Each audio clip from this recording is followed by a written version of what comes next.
welcome everyone to another edition of the Cryptid Consortium. This is going to be episode 7 of season 1. Joined here by my two partners, Mr. Nick Valente and Mr. Gary Spike Jr. Gentlemen, how is it going tonight? It's going damn good. Really good. How about you, Gary? Pretty good. Tired, but I'm here and excited about this one. This one's going to be, this one's interesting, even for me. Yeah.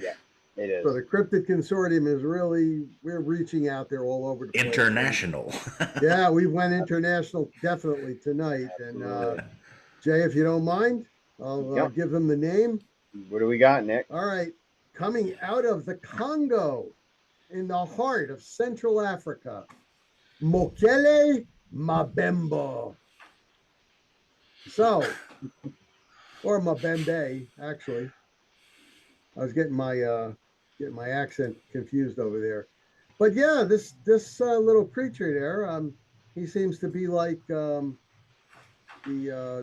other creature over there in Ireland. You know, he seems to be hiding in the water over there. Yeah. Which is basically Lake Tele.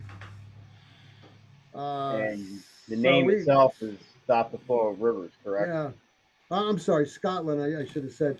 I mean, he's the African version of the Loch Ness Monster.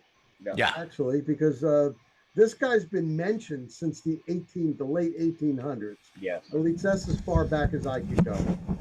So he's like I said, he's been zipping around there, but it's not so. You know, people say, oh, you don't have a lot of tracks, you don't have a lot of sightings. Well, it's not so unusual. Because look where we're talking about, Central Africa. Absolutely. Yeah. We didn't even have the gorilla, the upland mountain gorilla, which was in part of that area. Until the early 1900s. They had to go. The Billy Ape was out even after that. Right. Well, yeah, the 70s, 60s, and 70s. I mean, that's like I was saying before the show. If this thing does exist, this would be where it would exist because it's the right temperate climate, it's the right geology, it's the right population. It's perfect. You know? Yeah. Perfect. And let's get one thing straight, guys. Mokele Mbembe. I ain't even going to try to pronounce that. Well, you say that 3 times fast, Gary. But what it means in the native language over there is one who stops the flow of rivers. Yes, it does. And from my research, he's about the size of a super large African elephant. Mm-hmm. However, he looks like a prehistoric brontosaurus. Or a sauropod. Yeah. So he's basically a miniature version of a bronto or a saura. Right. Yeah. You know, one or the other. Because he does have a long tail and a long neck. Yeah. So I got 16 to 32 feet. How about you, Nick? I've got 30 feet to 47 feet long. Okay. That's some estimates. So, I mean, yeah, you know, that would figure. You know, if you measured a large African elephant, not an Indian elephant now, they're smaller. Right. A large African elephant, those things are absolutely huge. Yeah. Like I said, what he's been seeing, the area he's been seeing is in the Congo River Basin. That is one unexplored area like crazy. Absolutely. And I mean, Gary, you would know this. I mean, who do you got down there? You got the pygmies, right? Yep. Yeah. And, well, we'll get to that later. Go ahead. Go ahead. No. You were going to say. Well, even for the research that I was doing, for modern day paleontologists, anthropologists, biologists to get in there, that it's so dangerous because of the cultural and political situation in there. They're always at war as warlords and stuff. Oh yeah, and yeah. It's so hard to get in there. So the only information we're getting is from the 90s, 80s, and 70s, and very minimal amount of information. But the amount of sightings coming from the locals is phenomenal. It is crazy. Now, something I wanted to put this in towards the end of the discussion to slide in there, but since you brought that up now, mainly we're getting information from the pygmies, mm-hmm. and they're very untrustworthy. This is all the research I've done. The British researchers, British, Swiss, French, some American researchers, but mainly the British and the Swiss and the French, all said that these pygmies cannot be trusted. Okay.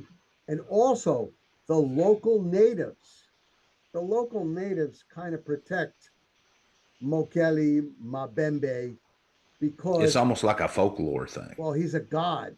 Yeah, yeah. They look Yeah. upon him as a god. And this was said to some zoologists that were in that area from the United States.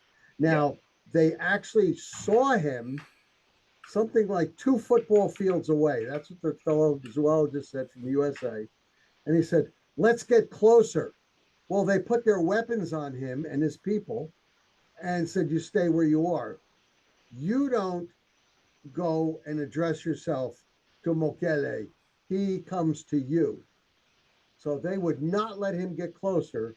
And like what he saw was this large animal in the, like I said, about 600 feet away.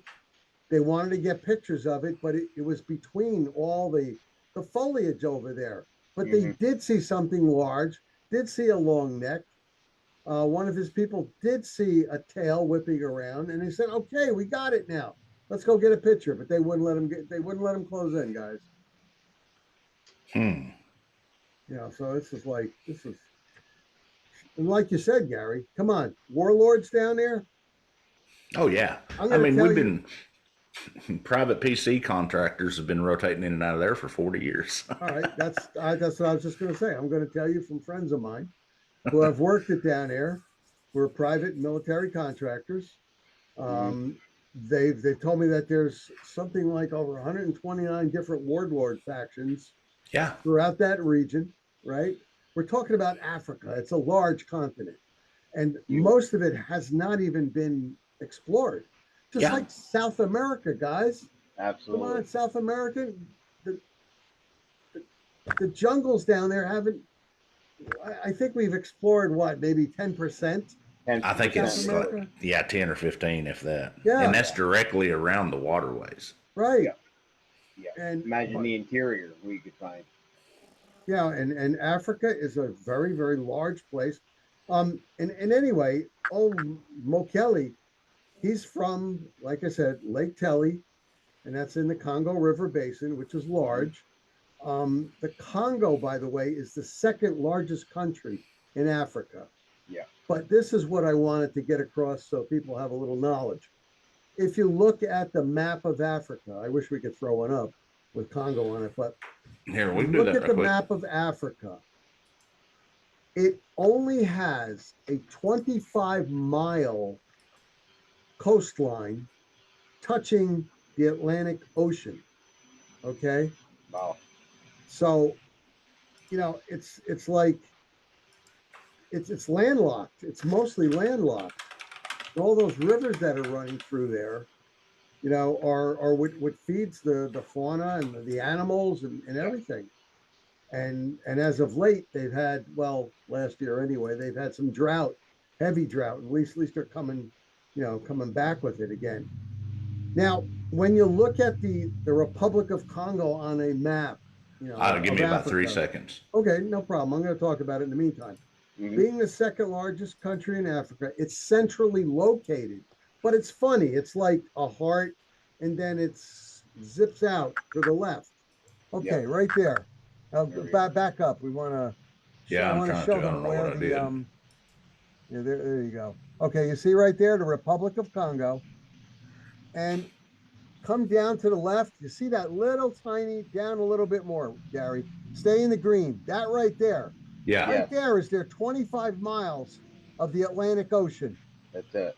But the rest of it is landlocked. Yeah. Now, why is this important? Well, how did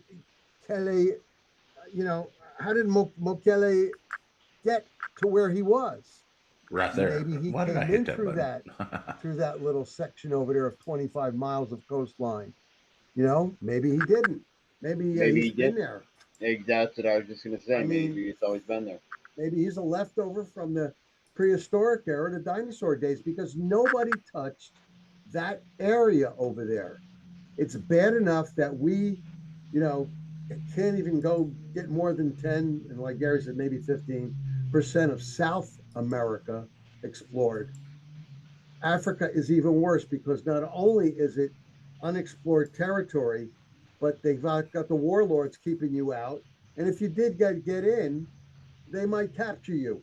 And then what? You're not going to get out, with any of your information. or your life for that matter. Well, that has literally happened already. I mean, Yeah. the UN has tried to get in there for years, and these Oh warlords God. are not letting them. Oh I God. mean, The UN has been backed by private military contractors from different agencies all over the world who have come there. When the United States drops aid packages to them, I mean, I'm talking about big crates. Gary, you may have seen these crates. yeah, They're yeah, like they're yeah, like 12 by 12 by 12, and they drop them out by parachutes. And what happens is the people are following them, and they know what they are, but the warlords, they get in their little Toyota Hiluxes, and they follow them down, and they make sure that they take everything.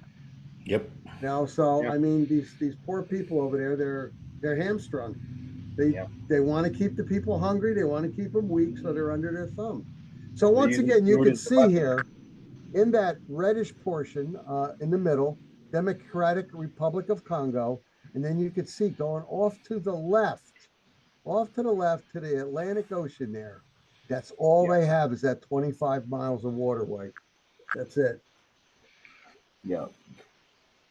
And there is sightings in Cameroon and Gabon, or Gabon, however you say it as well. Yeah. And with this brontosaurus like shape, I mean, you figure, somebody would see it, but like I said, the natives, all the research I did, guys, I did well over 300 pages of research on this guy. Believe it or not, it's out there. And all of those books or papers that I read, all of them said that the natives keep him secluded. They will guide yeah, you out there to take your money. But the minute you see something, that even looks like them, they'll back Mm. you down, and they will yeah. do it, under force. And it's been, Yeah, that was one of the consistencies that I even came across of, and it's funny because even like in Tibet and Nepal, you uh, get that same reverence attitude from the Nepalese and the Tibetans, about Yeah, the and Yeti. Yeah. yeah, and that would make sense. I The mean, thing is, up there in the Himalayas, they're not going to stop you from no, checking out the Yeti because right. they figure you get close enough, he's going to rip your head off anyway. So Yeah. big deal. well, Big that was the deal. thing too, that everything that I found on this guy is he's an herbivore. Yes. Yes. Yeah. I mean, he's But literally like a big brontosaurus. All right. yeah, He is a plant eater. Yes. But something I discovered was, I guess this is his hobby. While he's in the water, he's said to attack watercraft and to kill the crews, but and Hmm. not eat them. He same with kills them. hippos. It's Yeah. That's known to what I was kill just fixing to say. known to Don't kill hippos we? and not eat them. Yeah, and we want to wait on that because Okay. I've got a little bit of stuff for that. All right. Oh, why All don't you right. tell us now? What the heck? Half of the stuff about him killing and not eating is with the research I've seen. Even the way the bodies was destroyed and the boats was destroyed is perfect alliance with territorial bull hippos. It is. That I will say. And so I'm not saying, and now folks, y'all got to understand, I'm a 100% believer in cryptids, but I think that a lot of this is misidentification, and we'll get into the Mm, physical evidence of it. This is my whole point of this show. This is my whole position on yeah. this show is to kind of throw the devil's advocate here, but all the way he was destroying and killing people, even in all the recorded hippo attacks in modern history, he'll kill people, but he never consumes. Never. No. And the damage to the boats, I'm gonna call him Dino because I can't pronounce that Mokele Mbembe or whatever it is.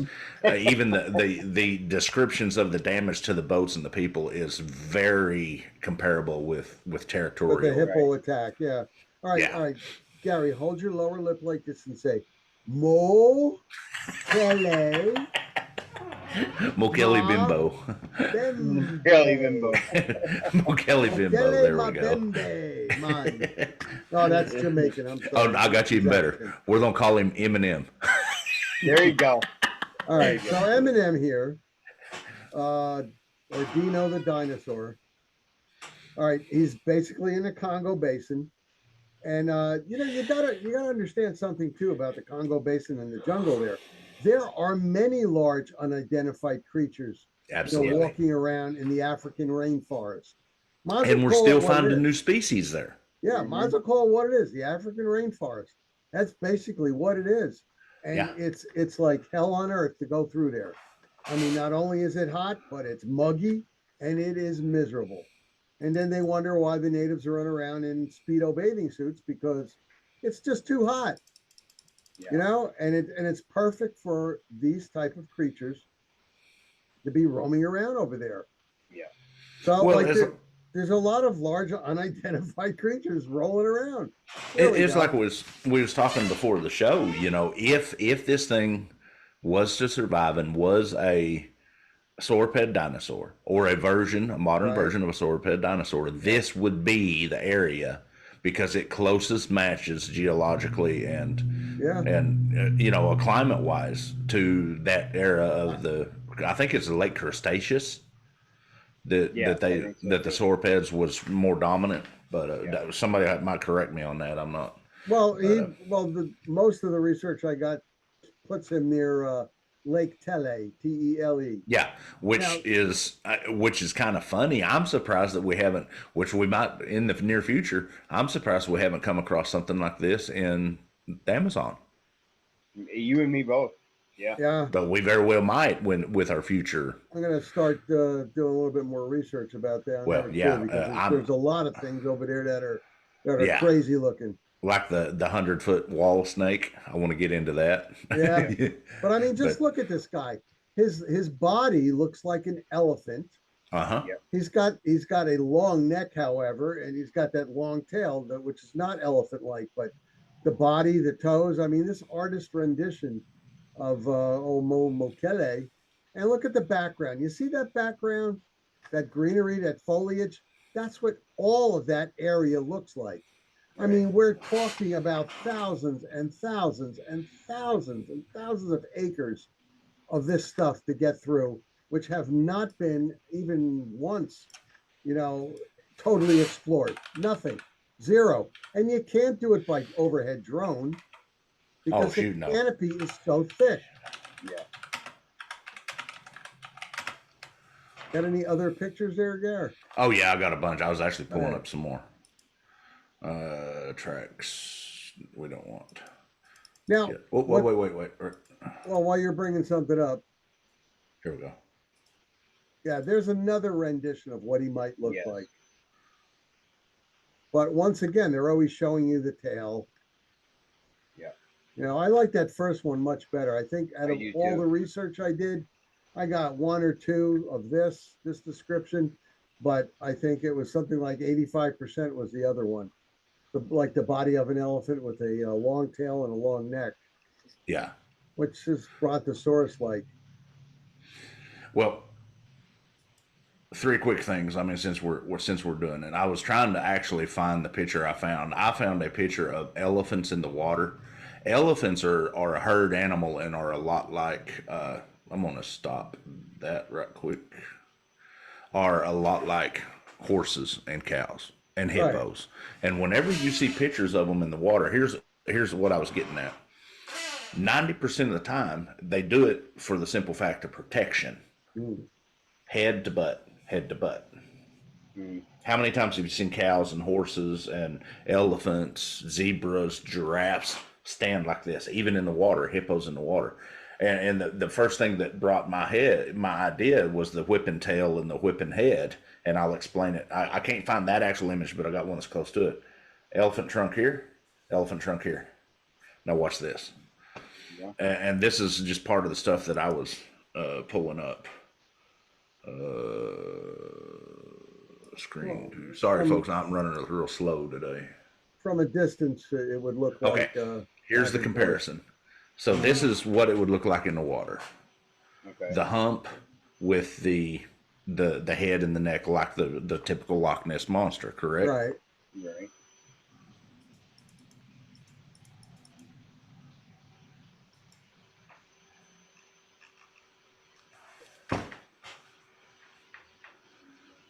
Now I'm going to do one more. This is the most known way elephants swim. Right. They do the doggy paddle, yeah. Yeah. But their whole body, except for their head and their back, is under the water, and their trunks come up to breathe. Okay, yeah. That's how they breathe. And I'm just saying that it could be a misidentification. And then here's the big one for me. You can't tell me if you didn't see that at a distance at night, which they say the Mokele Dino is predominantly a nocturnal animal. If you seen this at night at a distance, it would make you think of that. Well, still, Well, I don't know. There's no long. Really on First that of yet. all, who we're talking about that went looking for this fellow? We're talking about zoologists. We're talking True. about biologists. And People, and I mean, you and I, both, all three of us, we could recognize an elephant or a hippo like that. we are also talking about pygmies, and we're talking about local people that are hunter-gatherers. Yes. Well, we Yeah, can't trust I mean- the pygmies. I thought I got that settled already. Well, yeah, true. I mean, they're a bunch of little liars. Just because you got something against little people, you don't have to be so prejudiced. Well, I'm sorry, but they BS too much. They take your money, pick your pockets, and run off, and you can't catch them. They're loaded. Are you sure you're not? I know you say you're Italian. Are you sure you're not Irish? You know, because of the leprechauns. No, definitely anything far from Irish.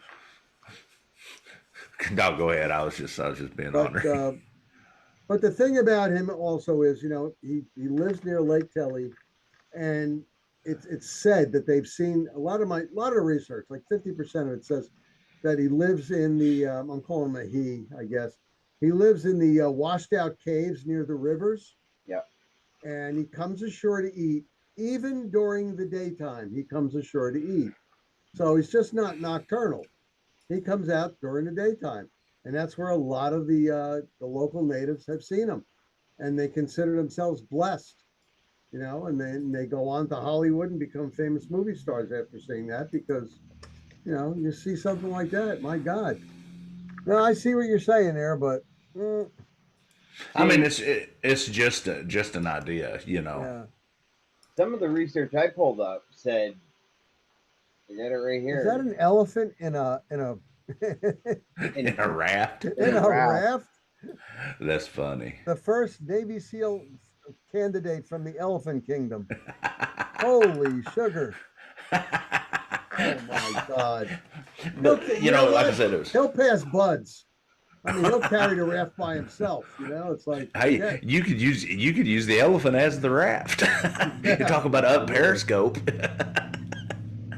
No, it's just something that the biggest thing that got me on it. I didn't want to distract you, but with the perdition issues of them killing, and the way they was killing boats and stuff, and knowing that the elephant and I even thought about a giraffe, but come to find out, I found something I didn't know. A giraffe can't swim at all.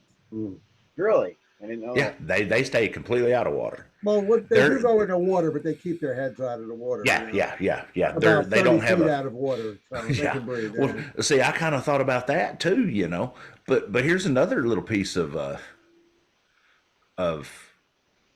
idea. There is a theory going that the elephant and the giraffe is the mother and father of no. Well, no, the replacement of the Brontosaurus. I mean, if you look at, in Brontosauruses was herbivores and stuff. Well, that's the modern day Brontosaurus. It's not a reptile. It's not a dinosaur.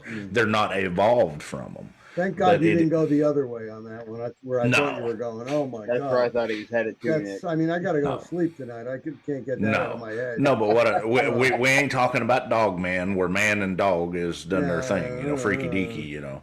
But but no, what I was saying is like if you look at I can't even talk biological format, even the modern day animals now, there is a lot of comparisons to the structure, the overall structure of the animals then to the animals now.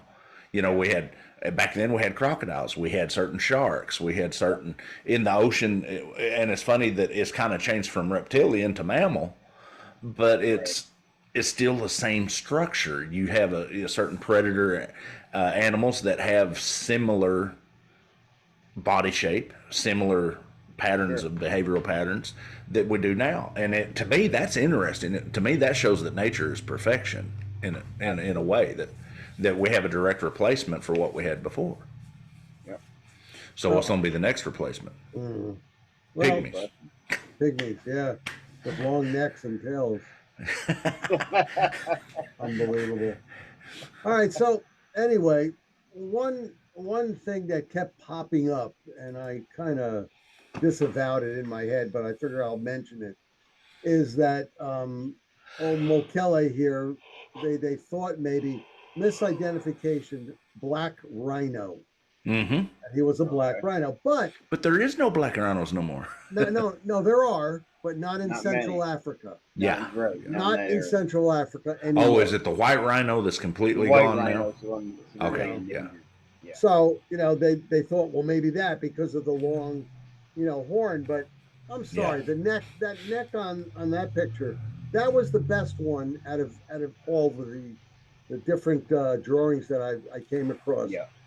And I mean, all the I mean, tons and tons of sources on this thing. By the way, guys, I Yeah. mean, Lots of. there's papers written up on them. There's books here and there, but a lot of scientific papers in the zoological community, out there, and some biologists were writing about him too because it was mentioned to them.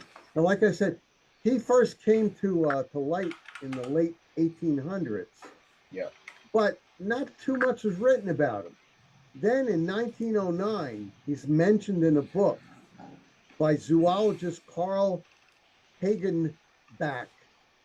And Hagenbach said, because of large dinosaur bones that he had found in Central Africa, and they put it together, and then they did, like a artist's rendition of what it would look like, Mm. and that's what they came up with, that elephant-like body with the long tail and the long neck. So Hagenbach was, onto something there at least, but he did mention it in 1909. And over the years, the sightings of old Dino has been going on and continued to go on. Yeah. I think the last sighting that I saw anything on was 2019. So that's You only found one what, that 4 years really? ago. Yeah, Okay. it's Last only one I 4 years found was ago. 2000 by some Congolese security guards. And then there was one in 2001 by members of a cryptid safari in Cameroon. I didn't find the one in Yeah, 2019. 29. I'll send you that one. It makes interesting reading. That's interesting. Yeah, it makes it very interesting reading. This is a group of doctors that were helping the natives, Okay. and one of the doctors had a degree in zoology before he switched to medicine, Yeah. Oh, and nice. they were looking. Yeah. They were just looking around with their binoculars to see what they could see, and he goes, "Oh my God, you got to see this." So he had a couple of the other doctors come over and they're looking at this thing and they're going, "That is a miniature dinosaur." Okay, so at least that was reported out there. Right. Well, let's got to keep that going. I'm gonna pull up something real quick. I mean, we're talking about the physical structure and physical sightings. And they are directly comparing this thing with a sauropod, right? Sauropod. Yeah. Or Brontosaurus, because Yeah. Okay. that's Small what Carl brontosaurus. Hagenbach said. I mean, he found the large dinosaur bones in Central Africa, and I mean Absolutely. they were Absolutely. just phenomenal. So this is the world's longest dinosaur trackway Wow. of a sauropod, Hmm. Wow. 35 meters long. Okay, you see the track structure and how the tracks are lined up. How did they keep that intact? That's what I want to know. Those are fossils. That's directly in stone. Hmm. I don't know how it happened, but somehow it happened. I'm going to try this. It might not work. There we go. So There we there's a sauroped track. Uh-huh. And this is what everybody, and I'll pull up the pictures that you sent me, Nick, of the Mokele Mbembe, the Eminem or Dino. Amen. But everybody keeps all this in mind. So let's go here.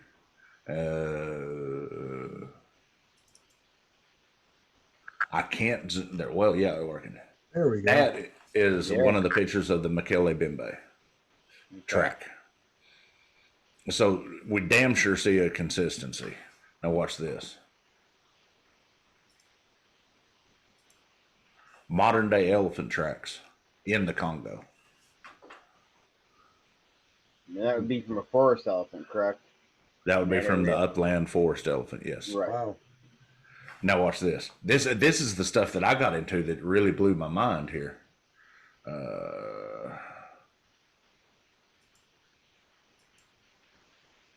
Sorry, I need to get all this stuff.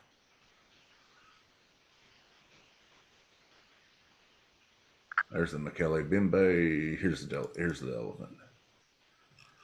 Elephant tracks from the San Francisco Zoo. Yeah. Okay.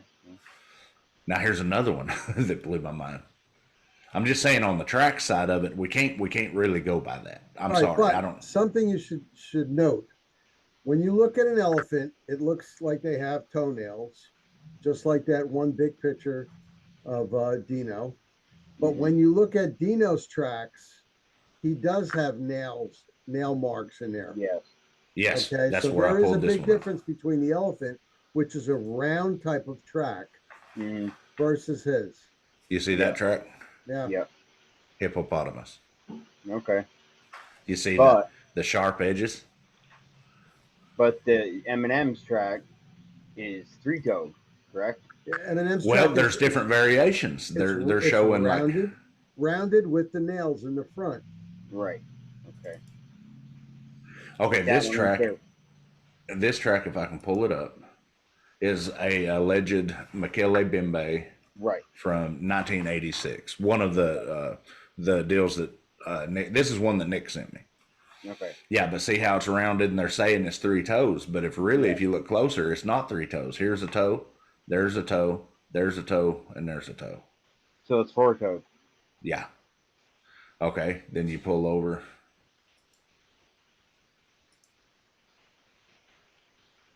Damn it! Come on, Gary. Okay, go back to that other. Yeah, you had one there. Okay. There's. You want the hippo or you want the elephant? Go ahead. You know, any one of them. That's fine. There's the hippo. It didn't come up. Yeah, Microsoft is messing with me bad. There's hippo. You see the resemblance? We could tell instantly between a hippo track and an elephant track. Yeah, that's what I'm saying. But the hippo track is more predominant to the Mokele Mbembe. Yeah, but how wide is the hippo track? Because the tracks at M&M, I'll call them for a second. I'm getting 30 to 90 centimeters, which is 1 to 3 feet wide. Well, let's just find out. Let's find out how big of a wide hippo track is.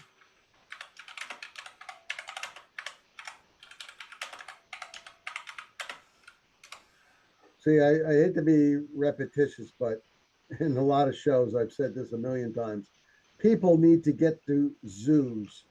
I've been to the zoos, God, absolutely, hundreds of times, and studied the body shapes and everything of the animals. And you could see their feet, you can see the shapes and the dimensions of them and everything. And unfortunately, one time I was behind an elephant. Luckily, it was about a dozen yards, and he decided to go tinkle. And oh my God, well, that's why I can't see them going behind each other so close. 35 to 56 centimeters. Centimeters, yeah. Okay. Well, what was the Mokele Mbembe? 30 to 90 centimeters. That's pretty I mean, that is. I guess that is pretty close. I mean, And like I said, folks, and these guys, Nick and Jeremiah knows that they know me well. I'm not trying to disprove it. no. My whole goal with my research from now on, with Bigfoot, everything, is not to disprove any of it. It's just to get rid of the stuff that's not exceptional. To Right. me, if we disprove as much as we can, that 1 to 10% that we can't disprove is even more fantastic. Yeah, Absolutely. you get rid of the extraneous stuff, and Absolutely. then you have the really interesting stuff. Yeah, yeah. I like how Nick. I'm gonna say how Nick does it, says it, and it might not be the most politically correct, but I love it. We're just weeding out the bullshit. Absolutely. Yeah. And Nick's like, "What are you saying that for?" That's okay.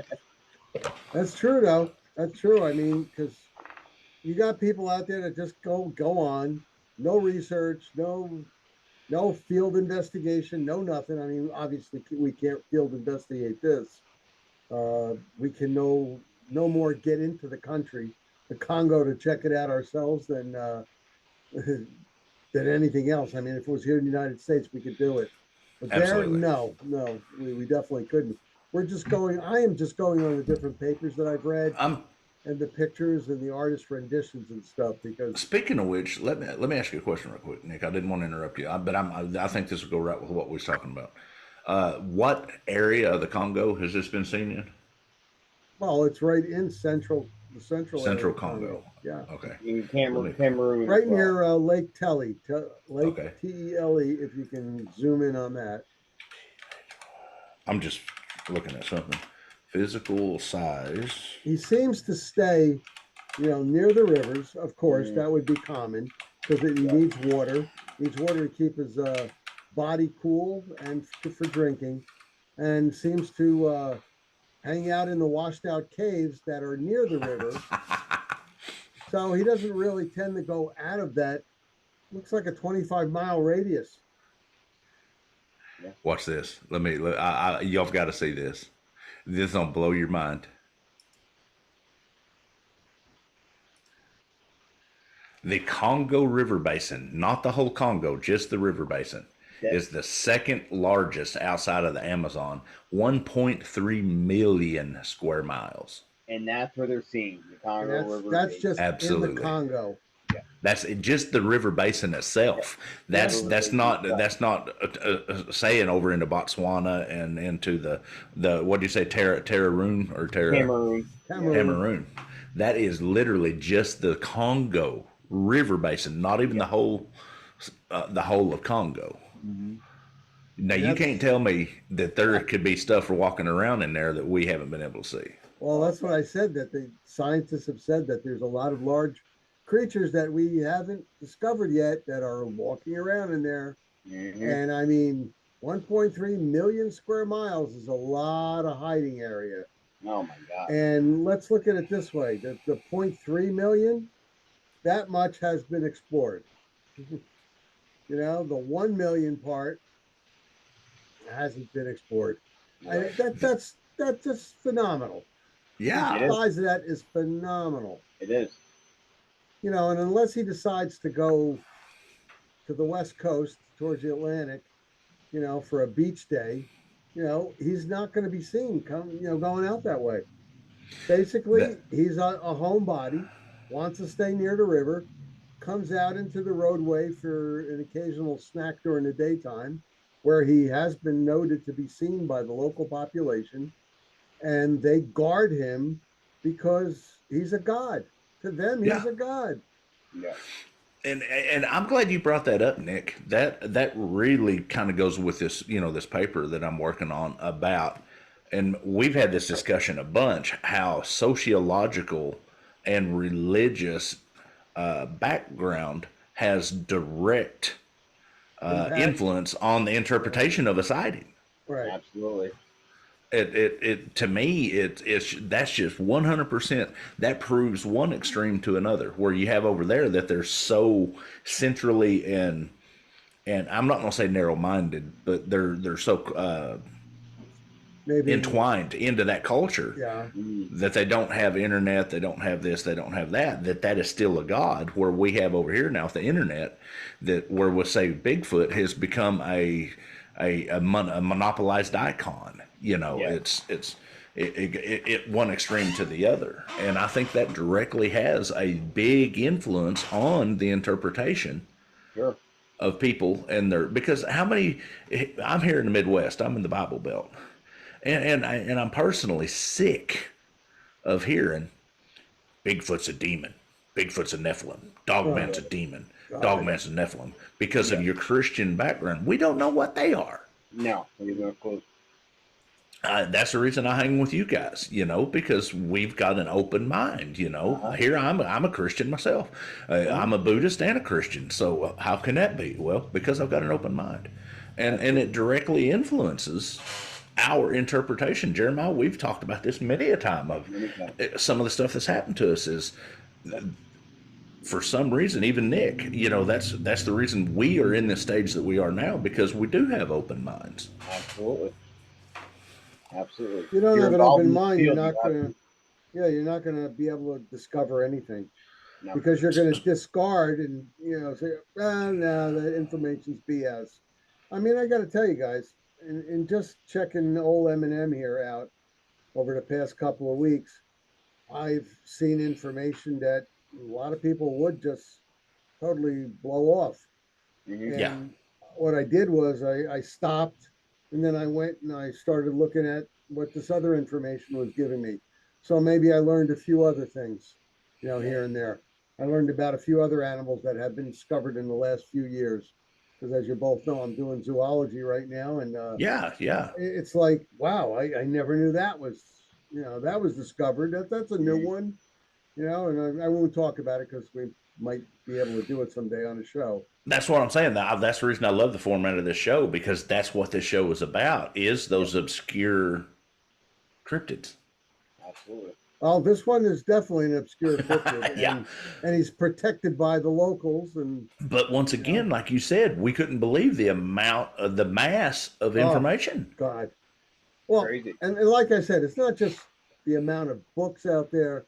There's not a lot of books written about him, but there are papers written about him. Yeah. And from credited zoologists, botanists who have seen him, medical students, and doctors who have seen it. Educated people. Archaeologists who have been out there. Well, Gary showed us the tracks, of some of the prehistoric animals that were out there, and he could very well still be a leftover of one of these prehistoric animals. Absolutely. Yeah. I mean, I think it would be fantastic to go to that 1.3 billion, was it miles of or acres? 1.3 million square miles. Billion, the right? river itself, million. Just the river area, though. That's just the basin. Right. The river alone running through that basin is 2,720 miles. Wow. Yeah. So that river is literally almost as long as it is from California to Jersey. Yeah. Gary, if we had a rib with a couple of... Oh, God, you'd never get me out of there. A couple of 250 horsepower engines. Oh, man. Maybe a mounted 50 cal or a 20. Yep. 20 cal, on the front. and about 3 months worth of food. Take that 2,000 miles straight down, And I tell you, people that are listening might laugh. Will say, "Why would I want a 50 cal or a 20 on there?" Have you ever seen a hippo eye to eye? Yeah. Because a hippo gets pissed, it's going to come after you. Not including lions, tigers, and bears. Oh my! I mean, I'm going to tell you right now, the hippos, they're very aggressive, and even in zoos, they're aggressive. Yeah. Yeah. I wasn't near it, but I was in another area, and people were screaming and running away from the cage. The bars were about, oh God, I gotta say about 4 inches thick. And I bet you he hit it just like this with his mouth. Rammed it. Well, let me throw a little statistic to you in my research on this. The hippo is the single most by double, how would we say, highest number of deaths in Africa. Africa to any of the snakes, lions, anything. Hippos, the number one killer. Crocodiles. They are aggressive as all. Yeah. And they don't consume. That's what's funny is they don't consume. Still, no, they're just a bunch of they've been known to psychos. bite. They've been known to bite crocodiles right in half. Yeah. Yeah. The average Right in male there. hippo tusk, and he can open his mouth to 48 degrees, almost. Yep. The average hippo tusk is 8 to 13 inches long, and it's as big around as my wrist. Ooh. No, really? I didn't think anything of this big. Watch this. Watch this.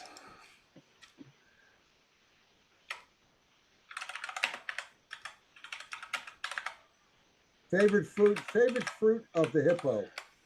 Watermelon. They toss Hippos. watermelons in their mouths. Hippo's front teeth here. Let me pull this up so y'all don't think I'm talking trash here. Share screen. Here.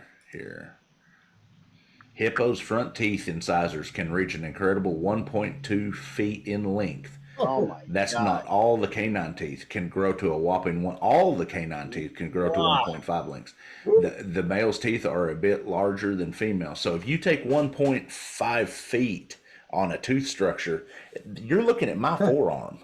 Absolutely. Watch this. The damage. Wow. Look at that. Look at those babies.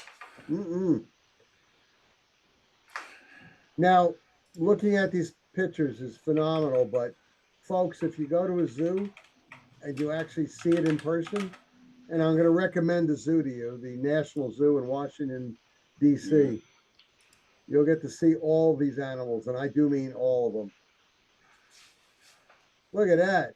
Wow. He's almost got the same bite PSI as your wife. Of a crocodile. Yeah. That's tremendous. That's 1,800 PSI. Whew. And yeah, Jay, you're right.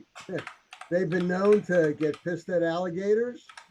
Bite them right in half. Bite them right in half. And the alligators are like, what did I do? And you're talking about 20-foot Nile crocodiles, you know? Yeah. Yeah. I mean, It's phenomenal. It's phenomenal. So if you take something like that no wonder the Mokele Mbembe has to be so or Eminem Dino. No wonder he has to be like he is.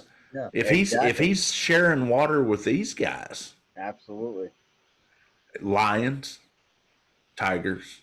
I don't think there's any bears over there, but we do know that there's big cats. Oh yeah. Crocodiles. Yeah, the hyenas out there. You got the crocs. You got hippos. Elephants. There are still rhinos out there. Yeah. Elephants. Yeah. You get very nasty. Now there's something people have to see when they go to a zoo is the rhino. The rhinos are so heavy and so armored and so powerful, and they got that big, tusk, that they can't keep them in a metal cage. Right. With concrete. They keep them in a pit. Yes. Because they can't break through the pit, Right. Oh my God, these things are just beyond belief when you look at them. Yeah. I mean, talk about the size of these things. They're like a truck. The size of a truck. Part of the big five, what do we got? You get hippo, you got elephant, rhino, lion, and crocodile, right? Well, and they've got them all over there in Africa, Big five. And not to mention, like I mentioned before, that there, a lot of zoologists say that over in Africa, in that rainforest area, there are just literally hundreds of more species out there to be found that we haven't seen yet. Large species. I'm not talking about the small ones either. Right. There are cryptids out there that are this big. And they have been discovered, and now they're normal. They're added to the list of the animal kingdom. Right. But something like this is just absolutely phenomenal.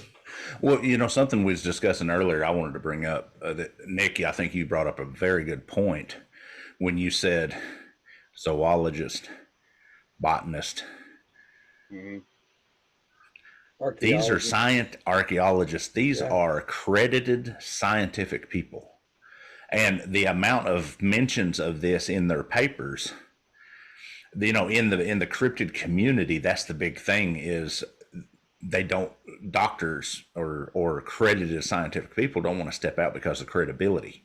Right. So to me, that alone gives this thing more credibility. If these guys are stepping out and mentioning this in their papers and in their research and not caring about the repercussions, that to me stands far above and beyond No, any other information Mhm. Yeah. For sure. because Like the it- risk that they take. As I mentioned, that zoologist Carl Hagenbach in 1909, he put it in a book, and it was Yeah. published. Yeah. It's And he wasn't even going there for that. He went No. there for other species. yeah, And it's I think there's only actually been what I think the Japanese and the Chinese did, and then I think one French and one American that we know of that I seen of actual research trips on the Mokele Mbembe. There's just some British Ma that have too. Bembe. Yeah, Yeah. yeah. But they're not going there for that. They're just going there to explore, and they see this. Right. Now I that's I don't want to leave out the Australians though, and the British. yeah. They've Yeah. they've also been there for that Yeah. purpose. To actually do that. Yeah. Well, then that right there, I hate to say it, then that right there shows even more credibility that actual scientists are going in, so they feel that this is a credited creature. So I would almost not classify that until it technically is a cryptid if we pulled up the definition. Right. But I would almost classify this as a hidden species. Yeah. Now, in saying that, over the period since 1909, what was the earliest reports that you guys found? The best I found was the late 1800s, Same here. like 1879. Yeah. The late 1800s. So, Well, and if you think about it, the British and the French didn't get into that area until the 1800s. I'm sure if we had more interaction with the locals, we would probably have farther back than that. they had an easier time back then, though, because just the last 50 Wouldn't it have years. political strife? Well, yeah, because of the political strife, the last 50 years have really kept out scientists. But there is such, and people, you got to understand, these people, their hearts and souls are in it. The zoology community, the biology community, archaeologists, their hearts and souls are absolutely into discovering these creatures and putting them in the catalogs and categorizing them. They're just so dedicated to doing this. Absolutely. They're kept out. They're kept out. I mean, I think it was a French and an Italian contingent went to the United Nations and tried to get them to send in literally thousands of soldiers with them so that they could go in there and try to categorize these animals that were unknown. And they almost did it, and then something happened. I couldn't get. I two different papers said the same thing, and it was different authors. I think one was a newspaper person, and something occurred over there, some kind of strife, and the UN pulled back. But they were actually ready to send in something like 2,500 troops with armored personnel carriers to bodyguard these scientists so that they can go in there. They actually agreed, but then when the political strife happened, it just never came about. So it's really sad, to tell you the truth. It's really sad, and it's really sad that this day and age we can't even explore things like that. Because, guys, I've said this many times. Back in the 20s, 30s, 40s, 50s, I guess it really slowed up after the 50s. People used to get grants from companies, big companies, and private millionaires. They would get money from them to go search for these creatures. I mean, the Loch Ness monster. there's so much money that has been spent on him. Um, like the Yeti. Yeti as well. There have been so many different scientific explorations done on the Yeti, but Hmm. that's back then. Now we can't. We don't get anything. Yeah. Here's a bit of information.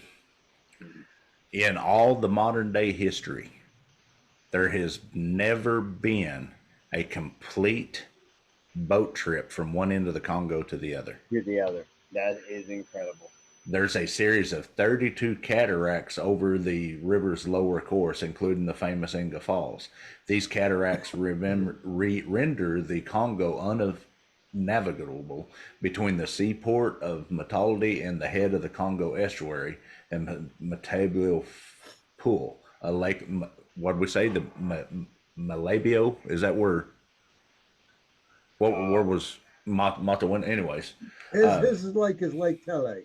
Tele. Okay. Tele. There has been multiple attempts with a 2,000-mile trip that took 10 individuals 22 days. So that river has, unlike the Nile, unlike the Amazon, unlike the Mississippi, it's never been boated from one end all the way to the other. Yeah. Like I said, incredible. Gary, let's get us a rib and a couple of. I'm telling you, guys, I'm telling you flat out, if I ever could win the lottery, that I would half of my money would go to science and exploration. It just flat out.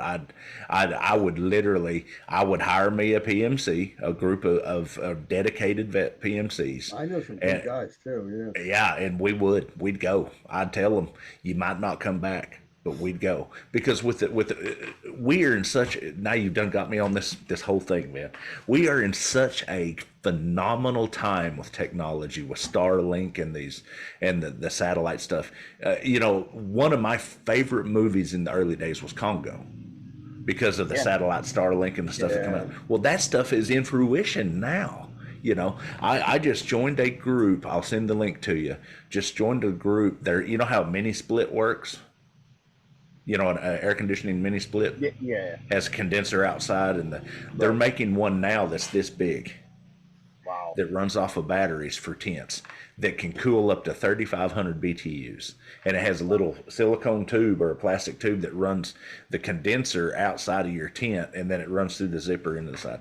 By the time they get this thing fixed, you're looking at $350 to $400.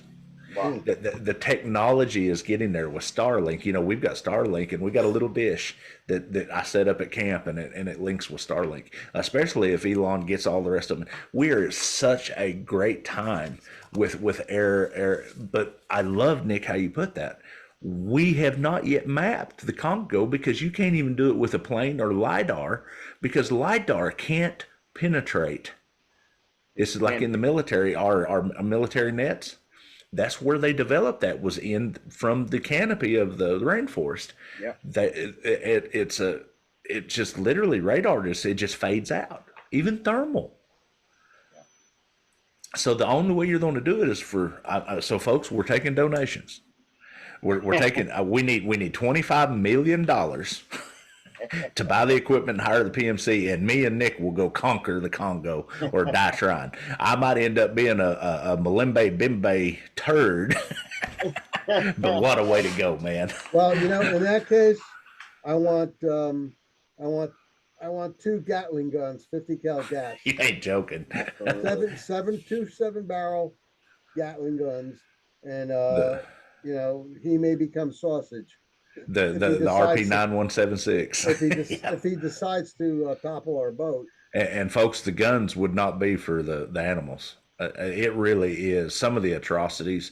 Nick is more into the PMC than I am, but I do have friends that's been over there, and the atrocities that's been happening over there. It's horrible. And it just drives me nuts. I don't know why we got off on this, but I'll say this.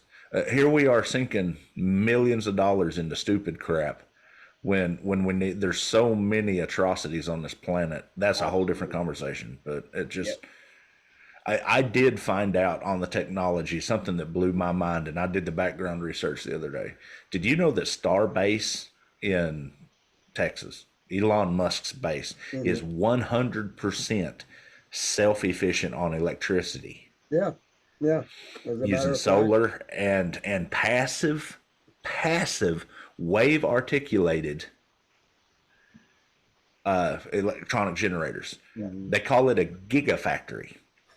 They did the research, 100 of them throughout, strategically placed throughout the world, not the United States, not North America, would power every power need of the world. The cost of that plant, I think he said was, I know it sounds high, was $50 million. But That's you take, nothing for if him. you took Yeah. at the world as a text, that's nothing. Mm-mm. You're talking $5 billion, $5 to $10 billion to power the world, not a country. Right. But we won't do it because too many private energy Right. sectors are making Definitely. billions. Well, who controls the world? The pharmaceutical companies and the Absolutely. Yep. Absolutely. oil Absolutely. companies. So I mean, they've got us. Big pharma. So, We are in such a wonderful state right now. If they could just open this up with the UAP technology coming out, yeah. you would not believe the technologies since they passed the law. You know, that these companies have 6 months to 2 years to bring this technology out. If not, they find that they're going under criminal charges. Right. Sure. The technology that the patent office is over is just over flooded, and we're in such a unique time. And in saying that, with all this science and technology, we have something like Dino the dinosaur running around Africa that we can't get in to see. Yeah. Yeah. Very We good. have, go ahead. And he very may well be there for real. There, yeah, yeah, Yeah. But we Absolutely. can't get in there to see him. yeah. So Well, we have a 8 to 10 foot tall multiple cryptids in America. And We then can't you prove the can. existence thereof. Yeah. Exactly. We, which I don't want to prove the existence of Dogman. I'll never sleep again. But I want a Gatling gun on each end of my house just for the stinking Dogman. I don't know how many bullets it's going to take to kill him, but I know how many I'm going to use, and that's every one of them but one. Yeah. Nick, I still don't. I have to keep reiterating that. I don't know how you do it, brother. You know, we've spent the same blood in the same mud. We've been through the same shit, and I had PTSD from seeing, you know, the big hairy fella. yeah. I don't know how you did it seeing that thing, because at least mine is natural. You know, he's an ape. Yeah. This thing is An just ape. totally It's not unnatural. something. It's not something you want to see. But I mean, I was trying to figure it Yeah, out. That's Yeah. all. That's the yeah, kind of the thing is everybody has a different type of mind, and my kind of yeah. mind is saying, now Well, that's how you deal with I it. know what a werewolf is, but what the heck is this? Yeah. And same with me This and you both, and even Jeremiah. You know, we go search for our fears. I hate to say that. I had a guy ask me, "Why do Well you put. search for Sasquatch?" Huh? Very well put. Yeah, yeah. we Very search. well. We was taught, our mentality is we face our fears, Yep. and that's why I do it. You know, Yep. I'm looking for closure. I'm not looking to become famous. I'm No. not looking to have a intimate relationship with these things. I'm not. No. I want to prove it, so I don't think I'm crazy anymore. Oh, you leave yourself open for so much. Oh God. I don't it want to be it might the want an intimate relationship with you. With you. what was that Jim Carrey movie in the Congo Oh, God. dadgummit, a weem away, you know, with the Yeah. guy gets, and the Yeah. gorilla's Yeah. like, hey, what's up? Yep. What Yeah. is the name of that? It's gonna bug me now all night. Well, type it in while we're talking. I was going to just bring up something Jay was telling me about. He and the wife were out there searching around, and they came across something recently. Yeah. So it's like, yeah, it is out there. Yeah, Yeah. people do see them more often than they want to admit to it. Absolutely. The thing is with Dogman, the beginning of the summertime, Pet Detective. they were. Tentative. Is that what he was doing, Pet Detective? Yeah. But the beginning of the summertime, I'm telling you guys, the New Hope area over there. I went down there several times. You're talking about New Hope, New York? Pennsylvania, Oh, Pennsylvania, Pennsylvania. Yeah. Yeah. Mm. and it's right over the border to Lambertville, and that's where I got quite a few reports and went down there. And I mean, we're talking about an area that's populated, and Yeah. one lady lost her dog to a dog Yeah. man. Yeah. So I mean, it's seen in New Jersey too. I'm not Yeah. the only one that saw one. What is Well, it now? Many years ago. that's that's one thing that gets me. When people think of New Jersey, they think of New Jersey, Clarny, or along the river. They don't understand about the Pine Barrens in New Jersey. No, There's Same a with New lot of York. rough country there. Same with New Yeah. York State. They think of Yeah. New York City, Albany, Yeah. Syracuse. They don't think about the Adirondacks, which is Yeah. 6.2 friggin' million acres of Well, unenclosed yeah, dude, forest. you're literally what, 10 miles from the Canadian border? I could walk across it on our land, less than 2 or 3 miles away. yeah. Yeah, the Canadian border, folks. Yeah, yeah, yeah. I don't get it. Well, even like Vermont, Vermont is one of the least. It's barely more populated than Montana, Mm. Absolutely. and they're up there. And that's another thing too. I got into it the other day about. I'm still. We discussed this whole spiritual thing quite a bit, but even at that, as a survivalist and teaching survivalists, it's easier to survive in a populated area because humans are such wasteful people. Oh yeah. It's a lot easier to dig something out of a trash can behind a McDonald's or a Dairy Queen Yes. than it is to go chase a deer down. Yeah. So Okay. Gary, that's the reason why you or some of your people saw one of my teams up there in yeah, in Arkansas. Oklahoma and in Arkansas. Well, we were in both areas several times. Yeah, yeah, Well, the reason why we went to Arkansas was because they were having trouble. Dogman was going into their trash containers, yeah. and the one cook who was he happened to be a French Canadian. He went out back to go throw this big old vat of oil out and dropped the oil. And Ooh. ran back in and slammed the big metal door. And he was screaming in French for the owner. I mean, this was at a golf club, Mm-hmm. course club, one of these big country clubs. I mean, what he saw, well, shook the guy. I mean, he went back to Canada because they had a big dogman problem over there, and they needed to padlock their big giant steel containers that they threw their garbage in. Yeah. I mean, these Yep. containers, they're on wheels and they're heavy. You and I would have a heck of a time moving them. We could move them, but these things were shoved 20, 30 feet away. Oh yeah. The dogmen were getting pissed. I guess they couldn't get in them after they started locking them. Well, and that's another thing too. If you figure the mass and like we was talking about with the chimpanzees and even with dogs, my dog's 68 pounds, and in his heyday he'd pull a sled that weigh 1,000 easy.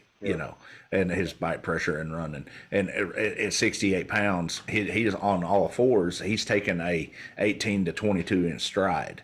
You take something that's 7 feet tall, he's taking a 9 to 12 foot stride. Exactly. With this kind of muscular. I don't care what anybody says. If he's running 38 mile an hour, these things can run 70. Absolutely.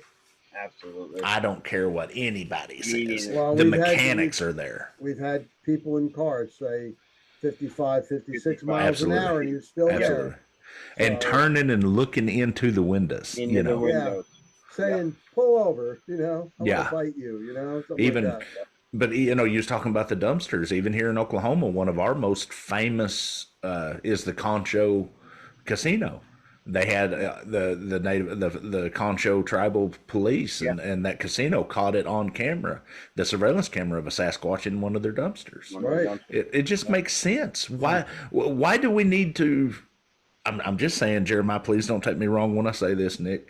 We don't need to spirit this thing up. There's plenty of evidence, and it's plenty remarkable without putting the spiritual aspect to it. Sure, So when absolutely.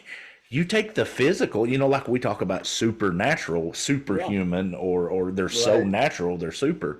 And then you add the paranormal onto that. I'm like, what in the world?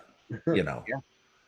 Because I do believe in mind speak. I believe in in the spiritual aspect of it, but I sometimes wonder, because Jeremiah, I trust you and Stacy. I would be the last person that wouldn't believe in that because of my background in the paranormal, Absolutely. But I just, some of these people are a little far out, Yeah, I agree. 100%. My Bigfoot has got to be bigger and more cool than your Bigfoot. And him being 8 feet tall and 6 foot shoulders and is not good enough. Mine has to be able to mind speak and to touch my dinky with his mind and make me have an orgasm experience, because my Bigfoot's better than your Bigfoot. Sorry, I had to get that one out. Can y'all tell I've been dealing with that crap for the past few weeks? But well, no, back gentlemen, on. Yeah, we ran out of time. Gary, yeah, were you going to say something else, Gary? You want to throw? I was just going to say, back on the. I walked into this. Say that again. Mokele Mbembe. Mokele Mbembe. Mokele Mbembe. Mokele Mbembe. Oh, Mokele. Mokele. Mbembe. I walked into this 100% expecting to rip holes in it. Yeah, I know. And finding just tonight, talking, I never thought about the physical size of the Congo. Never thought about the stuff that we talked about. I'm a 100%. I think that, honestly, I'd be stupid not to believe it, because so many new species are coming out of the Congo, coming out of the Amazon. Not to mention all the different scientists that have absolutely. Exactly. And doctors, doctors. Absolutely. With reputations on their line. Yeah. There's more credited reports of this than there is Sasquatch and Yeti and Dogman, if you think about it. Yeah. That right there, to me, I didn't think about that until Nick brought it up. That right there, it just blows my mind. Well, when you do a deep dive, on these things, and I mean, I went to the library. I was zipping through, and the librarian said, well, you want to read papers on them? I said, papers? What do you mean? Well, Absolutely. here, this one, there's an 8-page paper, and then there was a 3-page paper, and she had a couple dozen of them, different papers written by different people, different scientists. Absolutely. From the scientific You hit a good community. point. And I'm like, how did you get these things? Where do you get them? Do you have any on Dogman? They're all open source. Yeah, they're all open source. Unbelievable. That I'm glad you brought that up, Nick, because that's where we're going. We're literally going the scientific route from now on, because there is so much documentation. I mean, they're doing our work for us right there. Yeah, we had literally were this close to proven 100% with a couple of scientists what mind speak is. Yeah. And what half of these reports, we've discussed it about the algorithms in the brains and stuff. It has nothing to do with Sasquatch. It has 100% to do with, yes, they could be capable of doing it. Well, this is how it's happening. But you see what I'm saying? Gary, these papers I found in a public library. Everything is open source now. Where Yes. do you find this in a public? I mean, I was like, whoa, I got to come back. Yeah, here. but look where you're at, though. Oh. You're in some of the most documented, and in America, you yourself are in the oldest populated area, New Jersey, New York. That was where it all began. 13 colonies, right? Yeah, but even at that, all of these are on. You just got to know where to look. We're having so much fun. We're finding papers on the effects of ultrasound on human brain cells. Yeah. It's out there if you want to do the work and look for it. I can't get over this mentality of, I don't need scientific research. I'm an expert. Have you ever seen a Bigfoot? No. Then you're not an expert. Hey, there's Puppy. There's my fur missile. Come here. Get over here, you fur missile. Come here. Oh, he's got his ball. Come on up here. There's my partner right there, man. I love this guy. You got Furbies on your head. I tell you what, folks, I would recommend anybody, veterans especially. Oh yeah. You know as much as I do. 100% peace, 100% acceptance, 100% love. You can't compare it. It just, I go into tears thinking that dog right there And it's funny, everybody knows my relationship with Scout, especially you because of your training with me and stuff. That dog right there, I give him a command, don't matter what it is, he's going to die trying. That's right. 100% devotion. It's That's so special. But we're talking about a Belgian Malinois, and they are like, I think, the smartest dogs out there. They are the number one. I can't see myself. Me and the wife talks about it all the time. I just can't see myself dropping my standards. I do want, talking to you and stuff. I'm gonna train you a trained attack pug is what I'm gonna do. Oh, gross. I do want, now that I'm older and a little bit have changed my training techniques, I want to try a Rottweiler again. You know, the Rottweiler's been the only dog I've failed. I've failed to train a Rottweiler. I have. You gotta be kidding me. I have my last 2 dogs were Rotties. They trained them wonderfully. Well, they were perfect. At that time, I was doing the rotational training schedule with the military, so I only had them for like 60 to 90 days. And I did have a hyper-aggressive training regime. So, and then I got to doing the personality checks on the Rottweilers. They're a more of a companion dog like the Malleys, but they're not quite as social as the Malleys. So I think on a long-term thing, yeah, I think I could do it. Mm. You know, like with your dogs, you raised them, so it was, they're exceptional dogs. I love getting them when they're 6 weeks old. Yeah. And that's, you show them that you're the daddy. You know, absolutely. I'm your daddy, your mommy, I'm your everything. I'm the alpha. You make sure you take care of them. And I don't care how big my dogs got. They always looked at me and ready to go. Okay, what do you want to do now? And the most beauty with me is once you get that level of relationship with the dog, it isn't training. Everybody says, well, how long did it take you to get him to do this and do that? They just do it. If you learn them and they learn you, it's just a matter of just communication.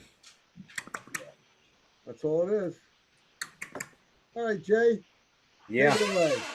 We will be back next week with another amazing cryptid. Everybody, thanks for watching. Everyone be good to each other, and God bless. Everyone have a good evening. Good night, everybody, from the Cryptid Consortium. To you. Good night now.